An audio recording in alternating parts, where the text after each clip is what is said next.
Okay, you guys may get a prompt asking for your permission to record. Elizabeth, I promoted you to panelist. You may have to accept, but all right. Well, welcome everyone. Thank you very much for joining us. And what I'm going to do is I'm going to minimize that. Okay. So you should all be seeing a single screen that says peer group meeting test drive. And you all have your microphones, so you're able to speak, ask questions. This is a meeting. This is a group meeting. So while I'm going to do some presenting, I'm here to answer your questions as well. And you know, one of the things that peer groups are designed to do, and I'm in a peer group, and I've presented to a number of Vistage groups. We have Tab users, Vistage users. LX Council is a strategic partner we'll talk about in a minute. Peer groups bring a different kind of thinking, and importantly, the power of group thinking to solving the challenges we have, building our practice, make our practice thrive, and then successfully leading, hand in glove with that, is successfully leading client engagements. So CoreValue, most of you know me through my role as the president and CEO of CoreValue Advisor Software. And last year, the training that was being delivered through CoreValue had evolved to a point where it needed to stand alone. And so I formed a company called Growth Drive. And Growth Drive, and many of you have been through, I saw some familiar names, you've been through our launch course. You've been through a couple of you I know have been through our Growth Drive Specialist Workshop and become certified Growth Drive specialists. So there's a close alliance between CoreValue and Growth Drive. Growth Drive is really designed to train you on how to best deliver client engagements, right? We need a playbook that we can deploy in our engagements. So I'm acting as the sponsor. CoreValue is the sponsor of these peer groups. And so, you know, you'll hear me talking in my role as CEO of CoreValue. You'll also hear me talking from the perspective of Growth Drive. And Growth Drive is the leading community of experts on growing profits and value. Now, he couldn't be with us today, but Barry Goodman of Birkdale Transition is the group leader for our first set of business advisor peer groups. Barry's a great guy. Ton of experience, over 40 years practice experience. He's a reformed CPA. He's a CMNAA. He's a CIPA. So he has investment banking, exit planning, accounting in his background. And he specializes with working in family businesses. He's a great guy. We're already getting terrific feedback from our members. And then Tina, I just want to introduce Tina, although she's not on this call. Tina Corner-Stoltz is the founder of LX Council. They're a strategic partner of ours. They're a CoreValue customer. They are a, oh, if you could mute, please. You're in. Thank you. He was implying that we had to that it was a single link, so I'll get off. I'm just going to let Elizabeth, I'm going to promote you to panelist. And Bonnie, welcome. I'm going to promote you to panelist so you guys can speak. And if you keep your microphones muted, that'd be terrific. Thanks. So I just want to take a moment. Tina started LX Council and it is growing very quickly. It's very fun to watch. It's fun to be your partner. She brings the methodology that we use in our peer groups. And she's written a book, Sit Down, Speak Up, and Cash In, and is really terrific. She was one of the top Tab franchisees for a long time.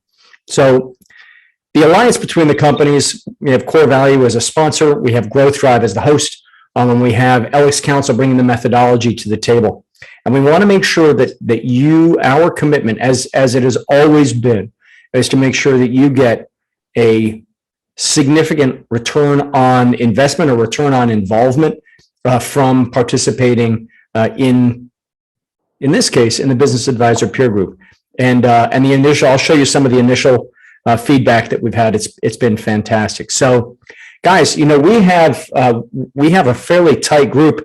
Maybe we can go around and quickly do introductions. If you can just unmute yourself, I'll make sure Bonnie is promoted to panelist. If you can just quickly invite yourself I'm just going to read off the list. If you can say, hi, location, and location, where you focus your practice. And then something we do at the beginning of every peer group meeting is if you can give a number, rating where you are, how do you, on a scale of 1 to 5, are you a 4 and feeling enthusiastic? Are you a 3?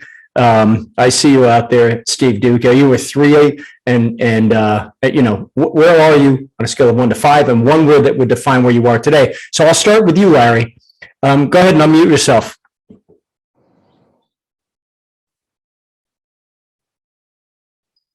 Larry Evans? Okay, we'll come back to Larry. Bob Oliver. Sure, I just had to unmute myself. Perfect. Hi, Bob. How are you doing? Doing well, thank you. I'll try and answer your questions here. Bob Oliver out of Eau Claire, Wisconsin. I have my own business advisory and group. Spent 27 years in industry prior, and then 10 years now consulting. Focus on exit planning. So I am a CFA. Excellent. Financial interpretation, business operating system, a lot like any of the strategic execution systems out there. I have my own that I utilize with clients. Mindset right now about a 3.5 to 4. Just my big question is where are we at with this pandemic thing? And in my case, I have a lot of business owners that are just so busy just trying to handle day-to-day operations, just not freeing themselves up to work on the business. Yep. That's where I'm at. We hear that a lot. Thanks, Bob. That's terrific. Hey, Larry, have you unmuted yourself? Larry Evans? I think Larry's having some problems. I'll move to Cal Carrera. How are you, Cal? Great to see you. Good. How you doing, George? Doing very well. Okay, I'm Cal Carrera. I'm in Orem, Utah, just south of Salt Lake City. The business is right now primarily oriented toward leadership coaching and culture shifting, trying to tackle the great resignation, et cetera. Mindset, 1, maybe. Really, my biggest issue is just attracting the right C-level client. And I guess that's my critical decision and question. So I'll get off your ear here. We hear that a lot. And Biz Dev is one of the great motivators. One of the great questions. We'll probably hear that a lot. Hey, Bonnie, you're next on the list. Welcome, Bonnie. Hi, thank you, George. I am a little bit new to this whole thing, but I am a business evaluator. So I talk to business owners and do business evaluations quite a lot. And I had to tell you, because of this pandemic, I did so many business evaluations, and I thought a lot of people were asking me, what is the next step? So I said, George, what is the next step? He said, come here. So I came here. So anyway, excellent, everyone. Excellent. Thanks, Bonnie. David Coit, you're next on the list. Hi, David Coit out of Durango, Colorado. I work for an M&A advisory firm specializing in healthcare clients. I'm a certified evaluation analyst. I'm a certified value growth advisor, certified mergers and acquisition advisor, and a certified business exit consultant. And so my purpose in being here today is to learn more about about value growth and see how we can help grow our business. Fantastic. Thanks, David. I appreciate it. And we're going to answer that question. David Glanville, New York. Welcome. Hey, thank you. How are you doing? Doing well, thanks. You? Wonderful. I'm in, as everybody in here just heard, I'm in New York, and I'll be quick. I'm just launching my practice in a couple of weeks, so I'm here to learn and to grow accordingly. Thanks. Excellent. Thanks, David. Joel, is that still you on the line? It is playing the role of David Olson, #1 is Joel Gilly. So I'm the president of Promise Financial. My background is really very, very targeted in the executive retention and reward area. Golden handcuffs would be the casual term. Got drawn in a few years ago to a company smaller than my normal clientele to help them finance buyouts. Went well. Ended up right at the front of the pandemic, getting my CBEC, my Chartered Business Exit Consultant certification. Really don't see myself as a consultant traditionally. So I'm probably about a 3, and the one-word description would be building. Just that what I do has a place in this universe. Dave Olson I said I'm Dave Olson #1. I have to be Dave Olson #2 since the real Dave Olson is on the line. And but he and I are doing some work in this space, and we know there's a really powerful place for it, retaining key people as companies grow and transition. So that's my story. Awesome. Thanks, Joel. And I went ahead and renamed you so we can all stop saying, hey, Dave Olson, the one and only Dave Olson. Good morning. Did we lose you? There we go. No, There we go. I just Hey. just had to unmute. Hey, good to see you, George and Joel and everybody else. I am in Allentown, Pennsylvania. Joel is also in Allentown, Pennsylvania. I'm with a firm called BMI Mergers and Acquisitions. We're an M&A advisory firm, a brokerage and investment banking group. We have about 10 deal makers. We're regional. We go pretty much from Chicago, Philly to New York. I'm working with a client in California right now. We're generalists. And I'm a 4 right now. Probably the biggest thing for me is finding good deals. Yep. So, I'm working on 3 deals right now, but the less sophisticated the seller and the more challenges that arise, and so the better clients is what I'm looking for. Fantastic. Yeah, I hear that loud and clear. There's some really interesting developments going on, evolutions going on in the M&A advisory space. And I think you and Joel represent sort of some of the leading edge, not the bleeding edge, but the leading edge of that evolution. Thanks for joining us, guys. Karen Davison, you're next.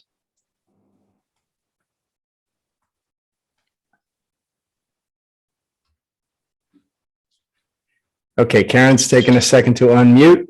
I'll move on to Larry Evans. Have you been able to activate your microphone? I'm not sure. Can you hear me? Yes, perfect. Hi. Yeah, I'm a CPA. I focus mostly on tax planning for businesses where the owners are exiting. And I just discovered that so many of them have very little idea of what their business is worth and how to increase the value before they are ready to sell. And I want to get involved with them more on the front end to grow that over a couple of years, perhaps, rather than just focusing on where they are today. So I'm really probably at a 1 and just working on trying to figure out how to identify the best candidates. Outstanding. Outstanding. Thanks, Larry. And Elizabeth, you somehow slipped up the stack. So Elizabeth, good afternoon. Hello, everybody. Yes, my name is Elizabeth Cabanas. I'm in New Jersey right now. I have about over 12 years experience from strategic planning, some M&A and financial consulting. I'm right now I'd like to focus on exit planning, but I'm trying to flush out, as Larry just finished saying, if the people are really there yet with the pandemic, that set them back, and now they need a little more help getting to that point. So trying to figure out where the market is. Absolutely. That's a great question, Elizabeth. I'm going to keep that one in mind. And then I think we have heard from, we haven't heard from Karen. Karen, are you able to unmute? All right. I'm going to move on to Steve Duke. Steve, good afternoon, sir. Good afternoon, George. Steve Duke, Charlotte, North Carolina. I work with business owners in growth, exit planning, and exit. In honor of this meeting, I'll go for a 4, and I'll say steadfast. And since there's some exit planners on here, here's a question for you. How do you convince business owners that exit planning is for today, even if they aren't planning on exiting for 10 or 15 years? The perennial question. Yeah, thank you, Steve. Full confession, many of you, I'm friends with many of you. Steve and I have worked together for years. And so that's the question, Steve. I've been meaning to call you and talk about that exact question. Maybe that's a potential copy topic we could talk about here. So, okay, terrific. Thank you very much. So as we keep talking, you've just outlined some of the critical questions or decisions that are facing you in your practice. And I think I'm going to take a moment to talk, just very briefly describe, why do I care so deeply? Why do we care? Why are we so committed to helping you build a thriving practice?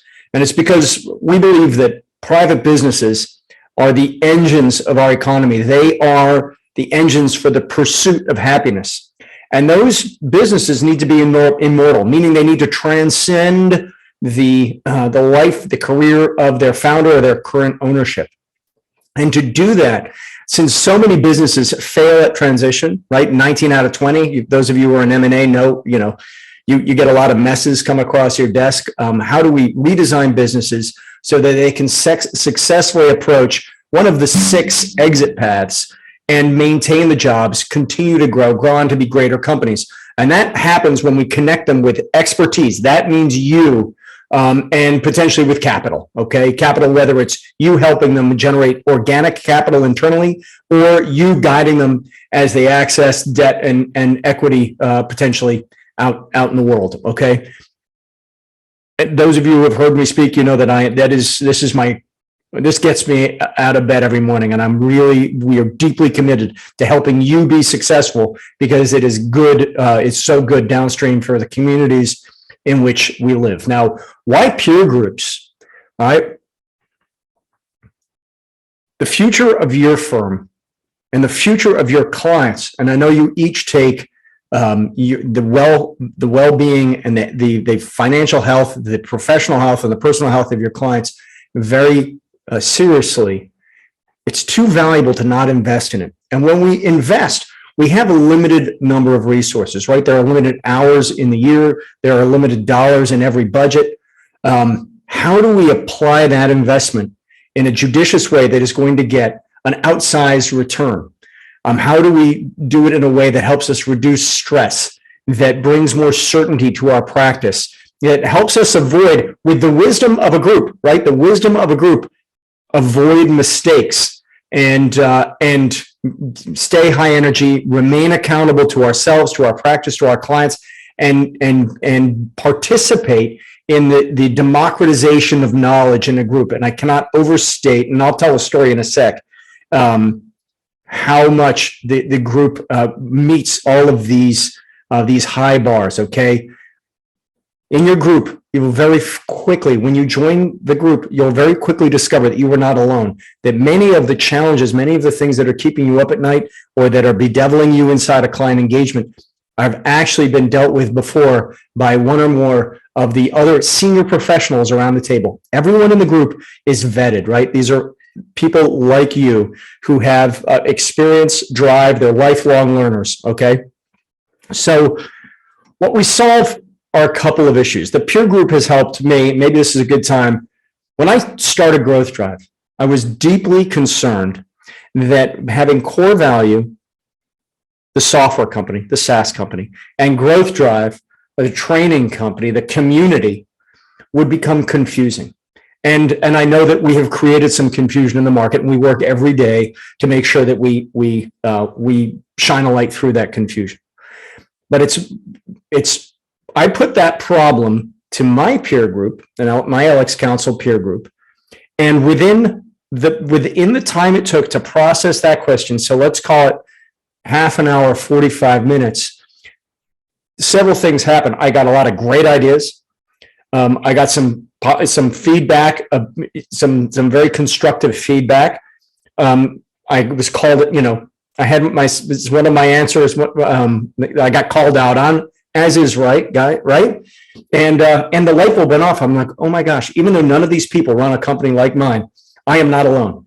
These women and men understand the macro challenge and have some very good advice. And getting that community, that group, harnessing the power of the group has been fantastic. Just I'll use my IB Minds for me personally.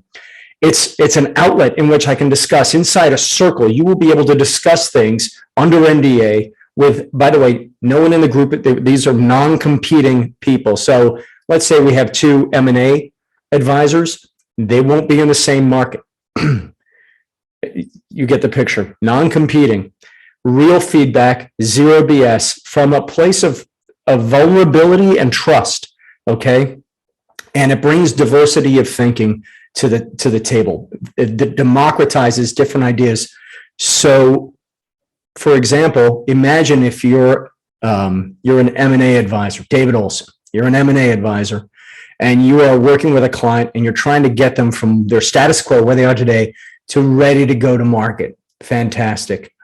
You come across a challenge inside the engagement.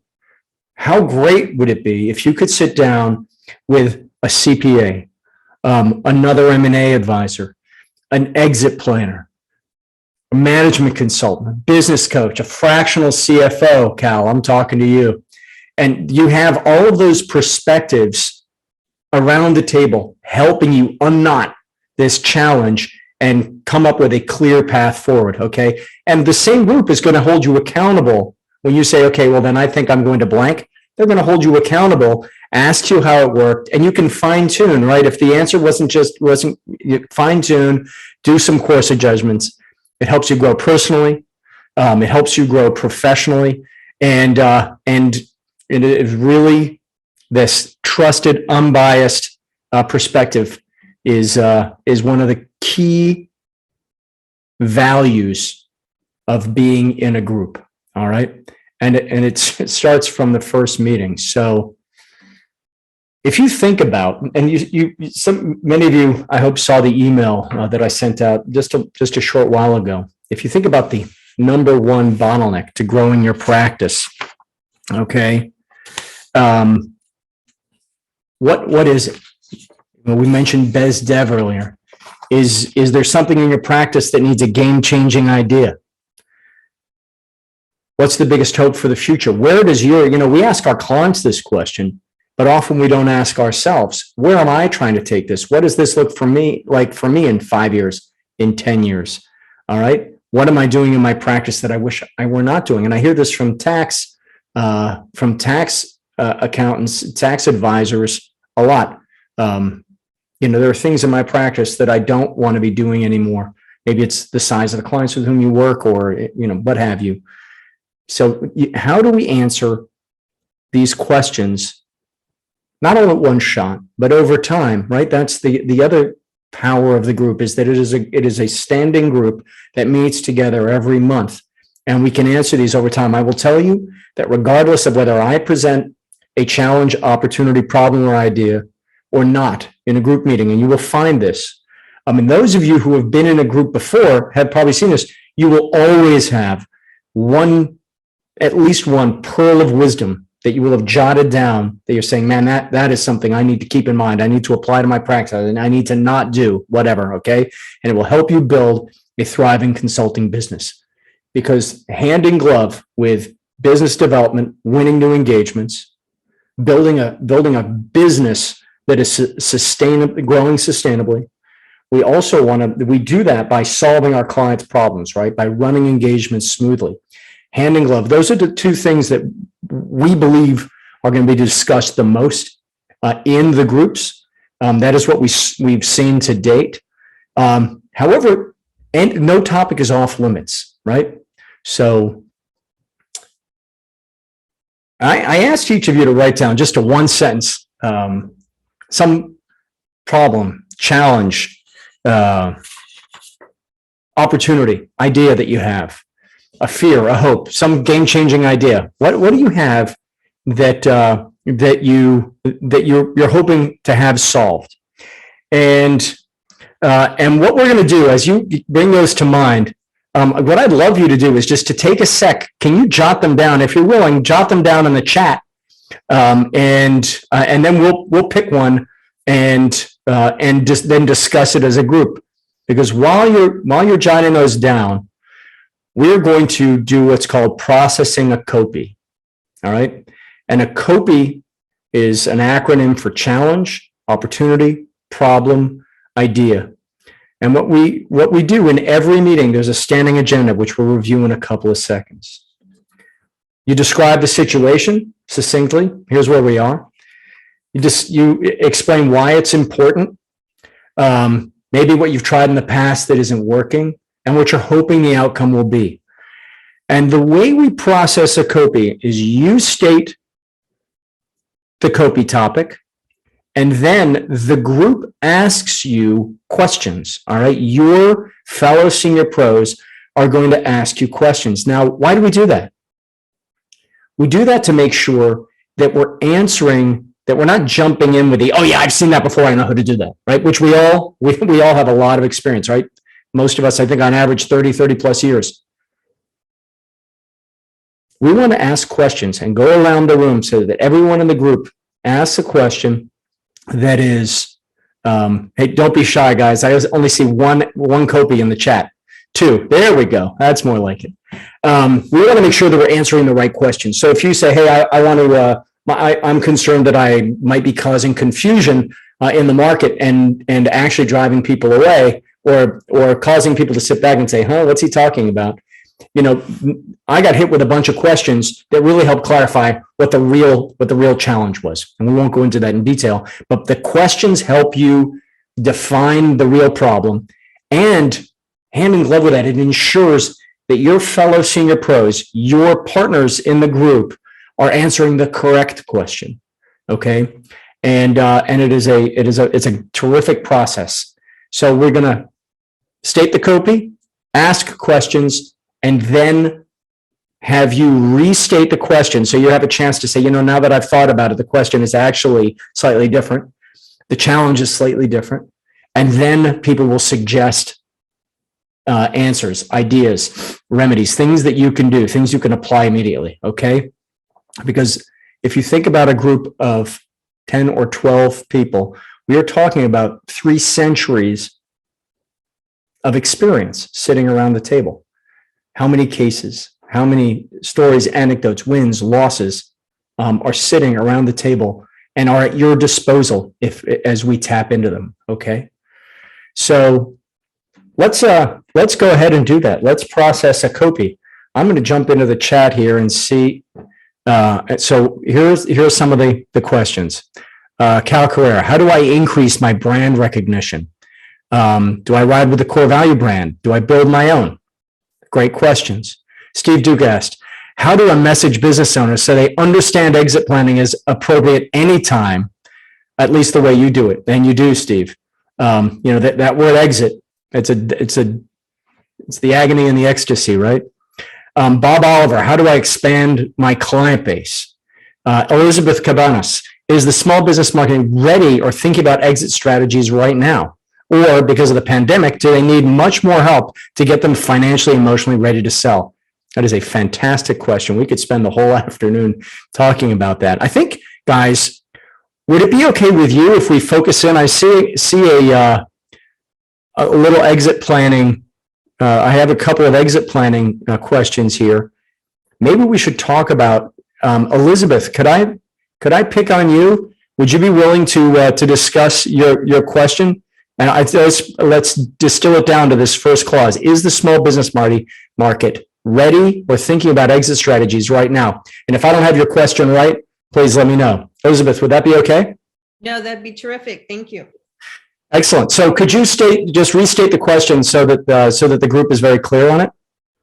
Sure. I'm wondering if the people everybody's ready to run for the doors at the first chance they get and, you know, want to exit and get on to the rest of their life, or are they more in maybe anxiety, panic mode and are thinking, oh my gosh, I lost so much money this year and, you know, it would hurt the value of the business. And, I really need to focus on just getting everything back to normal before I start entertaining that kind of idea.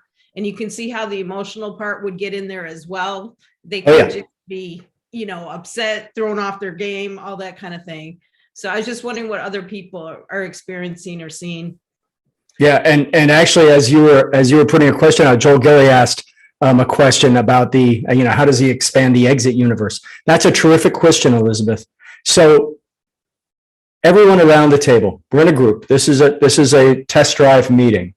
So the next thing we would do together is I, as the moderator, would say, okay, who has a question for Elizabeth about her specific problem? And remember, right now we're asking questions, typically big, wide open questions. They could be yes, no's though.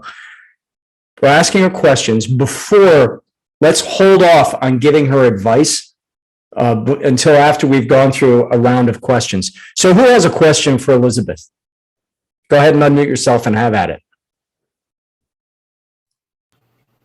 Elizabeth. Go ahead. Go ahead. Go ahead, Steve. I was just going to ask Elizabeth, how big is your universe of conversations you're having? Do you think you've got a good, accurate assessment of the situation with regard to their attitude and beliefs? I'm actually would be launching a business, so I'm trying to really establish, probably partly if it's a good time, to focus more on direct exit planning, or to do more consulting beforehand, with the expectation that people won't be ready for several more years to do actual exiting. Yeah, that actually goes hand in glove with the challenge that you voiced, Steve. Terrific. Other questions for Elizabeth?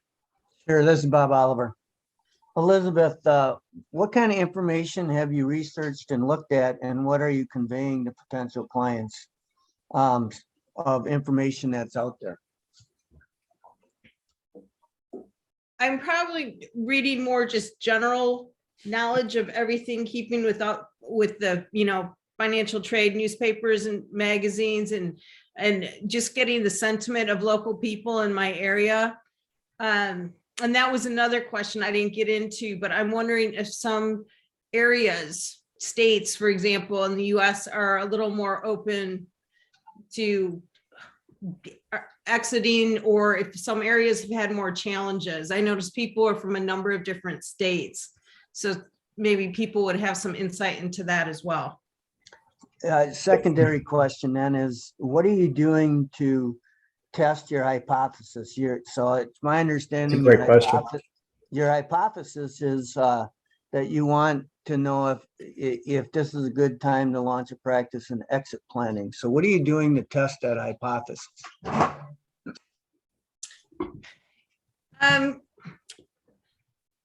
I think it's more the focus. It's not just the launching. I'd like to go towards exit planning eventually at some point, just because that's where my expertise tends to be more. But I do have other experience in helping businesses, before that time. I just don't want to have the business be unclear as to what its goal is. So that's really kind of, I'm trying to develop the real focus of where it should be at this point as to what people need the most at the current time. Excellent. Thank you. Thanks, Bob. Could I ask Elizabeth a question? This is David Coit.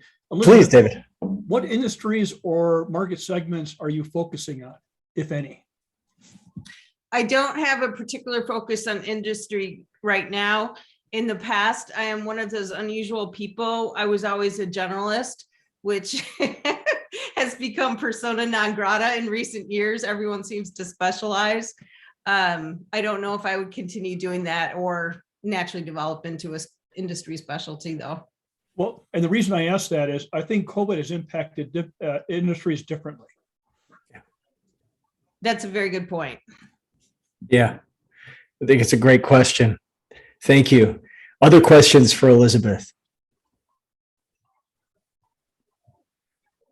I have one. Elizabeth, have you tried a sort of an A/B test? Have you tried anything around talking to one business owner using the term exit planning and talking to another business owner using a different term? I have not tried that. That's very interesting. What other terms would you suggest? Just long-term plans, goals, that kind of thing, a little more nebulous, or? Yeah, that's actually a terrific, because the exit plan is the ultimate strategic plan. So I know we have some exit planners around the table. Does anyone have have an additional answer? And I know we're slipping into solving but do you have any other questions around that topic? Did you have questions or comments, George? Question, or we can move into comments. I mean, I've sort of used the term ownership transition. I don't know if I'm right or not. My perspective is that if you're somebody that's not ready to say, yeah, I want to move aggressively towards exit, your response to the term exit planning can be, what the hell are you trying to push me out the door for here? I'm not getting out of my company. To me, ownership transition, maybe mince parsing terms, but it can be a little less of a lightning bolt than exit is in my mind. Yes. I have a question, Elizabeth. Please. Cal Carrera. You mentioned your backgrounds as a generalist. Have you gone to prior clients or folks and talk to them about your question, number one, and number two, see if they know anybody in their domain that might be interested in exit strategies, succession planning, that kind of stuff? I have not, but that's a very good idea. Excellent. That's a terrific idea. Who else? Tell me, who else should I be talking to? A great question for every discovery meeting.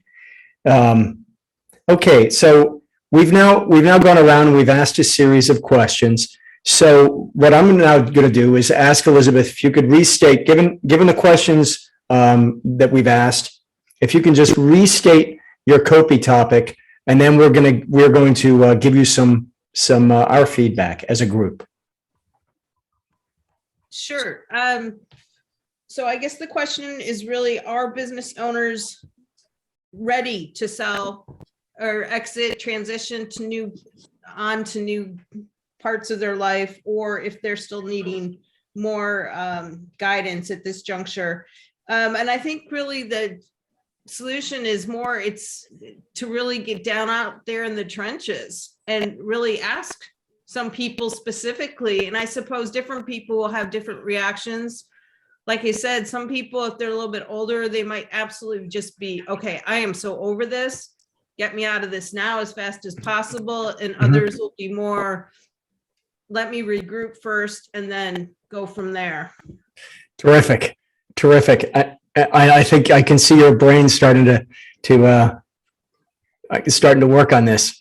So, group, who'd like to offer some feedback to Elizabeth? This is Bob. I'll start. Thanks, Bob. Elizabeth, so I launched a new practice last August, and prior to doing that, I tested my hypothesis by doing what the group somewhat suggested, plus some other things. So I went and talked to a bunch of business owners just to feel them out, and they all thought what I was going to do was right. And then I took it further, and I thought about, well, who can promote me the best, and I decided it was bankers. So I went to 4 or 5 banks and promoted and talked to them, and they all said, great idea. Now, my hypothesis said that they would bring me a bunch of clients, and months later, they haven't brought me clients. So I don't know if it's part of the market or not. I'm taking the more of the approach to educate people, and then learn and listen to them to find out what's going on. But just to give you some statistics, and again, statistics are only good as the surveys. Most of these come from the Exit Planning Institute.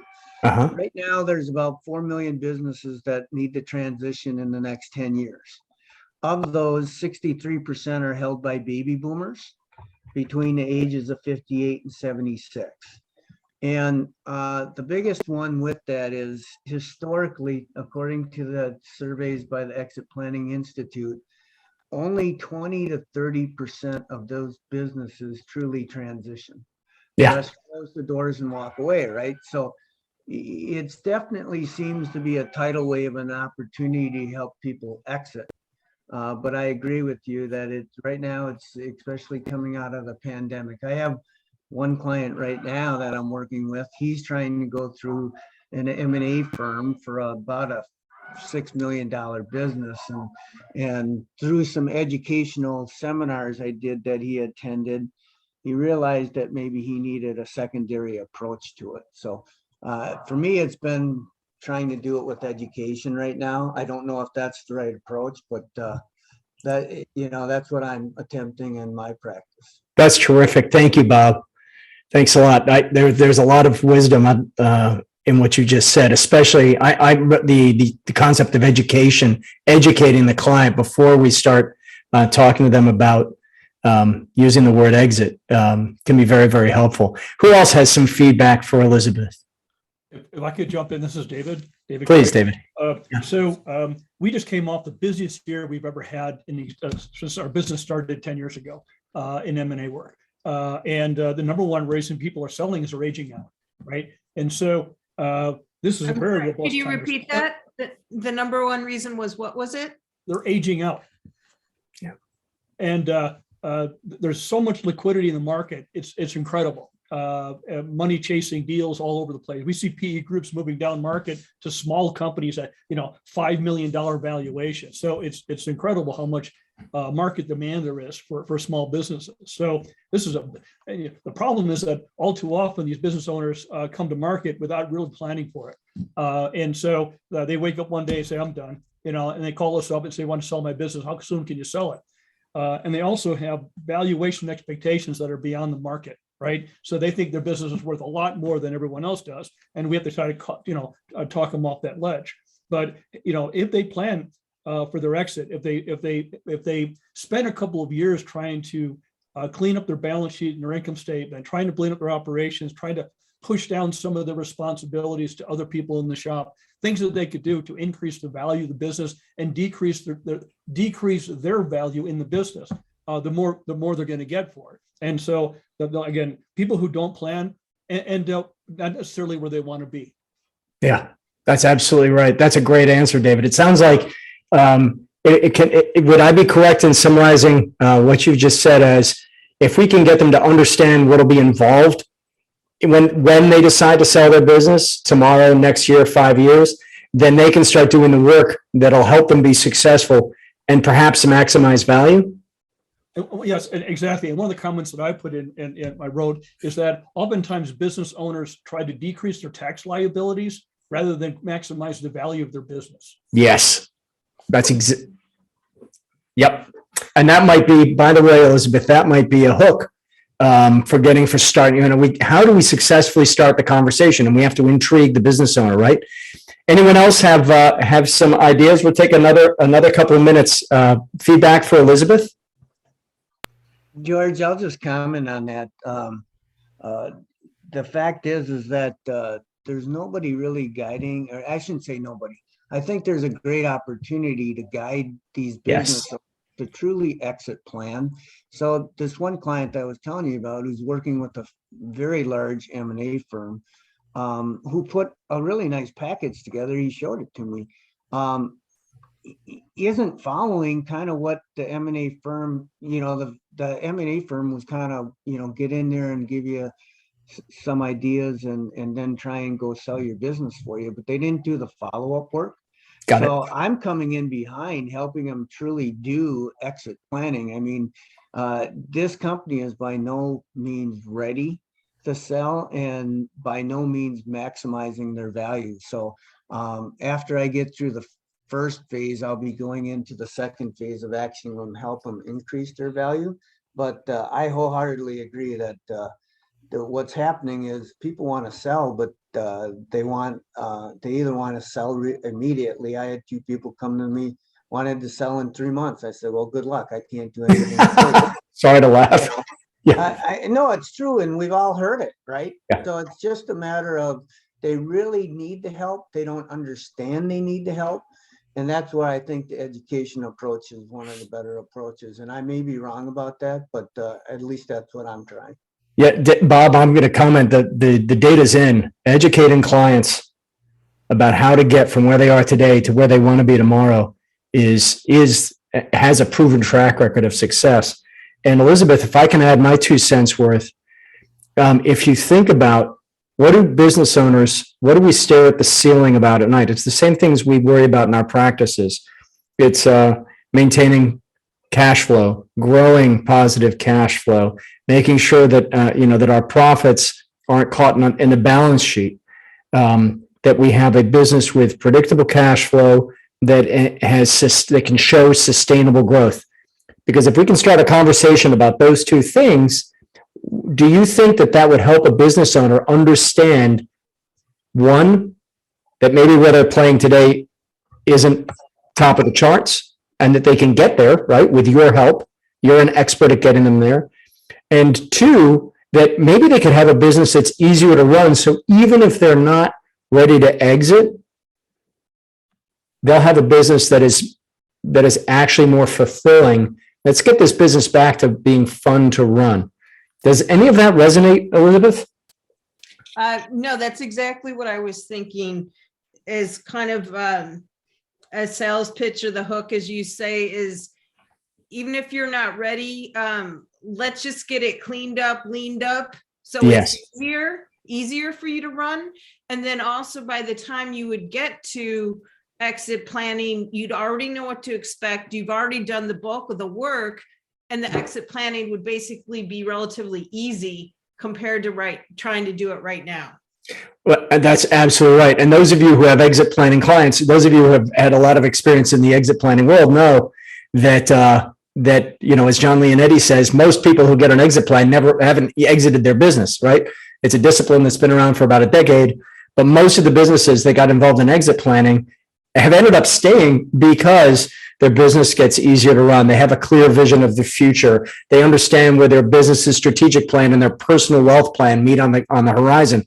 A lot of really good comes out of this ultimate strategic plan. And one of the things I'm sussing out from the conversation, you'll notice that we've kind of dropped using the word exit. It's a long tail term. Anybody who says, yes, I want an exit plan, is a red hot lead, or a white hot lead. But most people say, yeah, exit, no, I'm not ready. So, that should inform our conversations of the market, be it in marketing, in sales, biz dev, et cetera. So guys, so Elizabeth, did you get useful information from the group?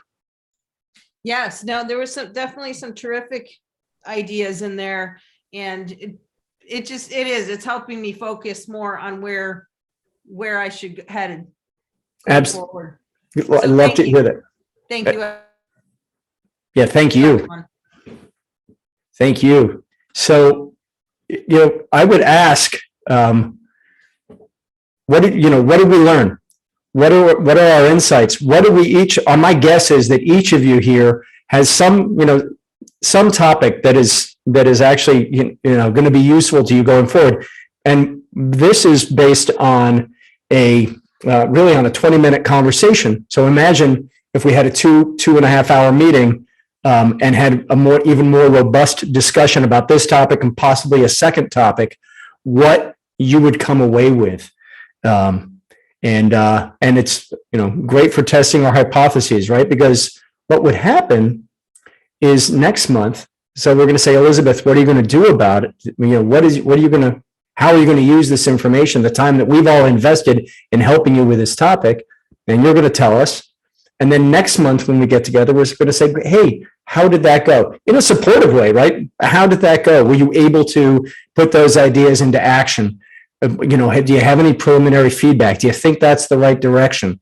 And there's time allocated in each meeting to make sure that that is done. Any questions before I just walk you through what a sample meeting agenda looks like? Terrific. So we all started today with my transition. And there are a variety of different transition questions. Very often, number on a scale of 1 to 5, and where are you at emotionally? But there are a variety of different ways of approaching it. What we're doing is getting into the moment, getting into the meeting, right? Let's put the whirlwind outside the door, close the door, silence the phone, and focus for 2.5 hours on the things that'll help us move our practice forward. Okay. We're going to update on peer commitments from last month's COPE, as I just mentioned. So we'd be asking Elizabeth, what have you been thinking? What did you develop? How did it go? We're going to prioritize the COPEs for the day. Important, guys, there's no homework before these meetings, okay? But if you have a COPE topic, you'll get in the habit of jotting it down. I use a notebook, actually from LX Council, and I jot these ideas down so that it's in a succinct form and you're ready to put it to the group. CoreValue is going to be, I'll be at the opening of many or most meetings, simply to welcome you, to make sure that if there's anything you need from CoreValue as the sponsor, that we're taking care of you. There's a presentation of a member perspective report. Okay, this is strategic planning for your practice. So not only by joining the peer group do you have the group experience, but you also have a strategic plan for developing your practice, on which the group leader, Barry Goodman, will be working, and to which your fellow members will be contributing. We then, after the perspective report and strategic planning, we move into COPE processing, just like we've just experienced, okay? 1 or 2 COPE topics. Those conversations, guys, are fabulous. They're robust, they're wide-ranging, and they're always good wisdom comes out of it, good action steps that you can apply in your practice right away. And then a wrap-up, setting accountability for the next time, establishing the focus for the month, and reviewing learnings. What was your key takeaway, which is those key takeaways are kind of the gold nuggets that come out of the meetings. And I'm going to ask you each for your key takeaway here in about 1 minute. So joining the group, there are other resources and support that come with your membership. There's a DISC leadership assessment. We do that to make sure that the group leader, the moderator, understands your mindset, thought process, motivators, triggers, and that everyone in the group, and it is actually your DISC assessment is published with every month's agenda, so that going around the table, Joel is a high D, Steve is an S. How do we make sure that we're talking to that person so that the person to whom we're giving advice can actually hear us, right? Because we all hear with filters. Okay, there are strategic planning tools. There is some one-on-one coaching from the group leader, and then there's a quarterly achievement session where we each come in and say, okay, here's where my plan is. Here's where I've gotten to. Here's where I'm going. All right. You also become part of a greater community of business advisors to the middle market. All right. And more on that later. Let's just consider that a teaser, but you're becoming part and leaders in a bigger community. So how do we do this? The pricing for the first council, and we're rounding out that membership. We already have had the first meeting. We're having the second meeting is in the first week in March. For this first council, the monthly subscription, the monthly membership fee is $375. And there's a one-time $600 onboarding fee that includes the DISC assessment, the strategic goals planning, orientation. It'll require some of your time, a good bit of Barry Goodman's time, and you will then become a member of the group of 10 to 12 non-competing members. These represent, as you guys have seen around the table, what do we have? We have fractional CFO, management consultant, M&A advisors. We have a financial planner who's involved in exit planning. This is a great representation of the various professionals who are serving your client today, right? Wouldn't it be great to be able to pick their brains to bring that perspective to your engagements? It's professionally facilitated. 2.5 hours in a confidential environment, and everybody's under NDA in there. It's 100% satisfaction guaranteed, meaning if you join, when you join, if you go through the first meeting and say, no, this is actually not for me, then we will refund your $375. The onboarding fee, that's time invested by you and by us. We make some expenditures on your behalf. That's non-refundable, but the monthly fee is absolutely 100% refundable. No questions asked. Okay. It's like many guarantees. Happy to give it because most people, it's hardly ever called on. So what are members saying? I took some quotes from our most recent meeting, the first meeting of business advisor peer groups. By the way, absolutely unique in the market, right? This is for business advisors to middle market companies. I'm excited. There's a boatload of talent in this council. The group's high-level experience helps me as I grow my practice. The structure and organization means we make the most of our time. The senior level of my fellow members helps achieve my goals for membership. Barry is a good group leader, and I like the tempo and results. A lot of great feedback, and you're going to get a phone call after every meeting from Barry to make sure that what you needed out of the meeting was delivered, and that you're getting a return on your involvement in the group. Okay, so if we were meeting a year from now and we were looking back at the beginning of 2022 and the year that has gone by, what would have been what would have happened? What would you have done for your practice? And we want to help you get there to be successful, and we're accountable for helping you get there. So I'm going to do. We have we have 1 more minute. I'm going to ask for a couple of volunteers. What's your key takeaway from today? 2 or 3 people, so that I can hold to my commitment and end on time. Go ahead. Key takeaways from what we discussed today. George, this is David Coy. My takeaways, this reminds me a lot of Vistage, and I got a lot out of Vistage. Terrific. Great to hear it. And love to hear it. And a different, and I think a slightly better model than Vistage. Very familiar with them. Thank you very much, David. I appreciate it. Anyone else? Key takeaway? George, Bob, I liked your copy approach. Terrific. Thank you, Bob. I appreciate that. Another key takeaway? Not unique, but if 2 heads are better than 1, then a dozen heads is probably even better than 2 heads. Yeah, that's the experience, right, Steve? Thank you. All right, 1 more. Elizabeth, you have a key takeaway from today? Yes, I think I'm on the right track. I was concerned that I wasn't focused enough and where I was heading, and my business plan was essentially too broad and maybe confusing to customers, clients, but I think I'm on the right track after talking to you gentlemen. Outstanding. Outstanding. I love to hear that, Elizabeth. Glad we were able to help. So listen, it's top of the hour. What's next? Next will be a discovery call to confirm that you're comfortable with Barry, that Barry thinks you're going to be a good fit in the group. We're going to have a series of groups. So if there's competitive questions, what have you, we want to make sure that everyone in the group, that the group is very cohesive and coordinated. The next thing's a discovery call, right? It's just a free-ranging conversation about you, your practice. You get to know Barry. I would recommend that you schedule that, and I will send out an email. If you'd like to be top of the list, please email me, george@growth-drive.com. You all know how to get hold of me.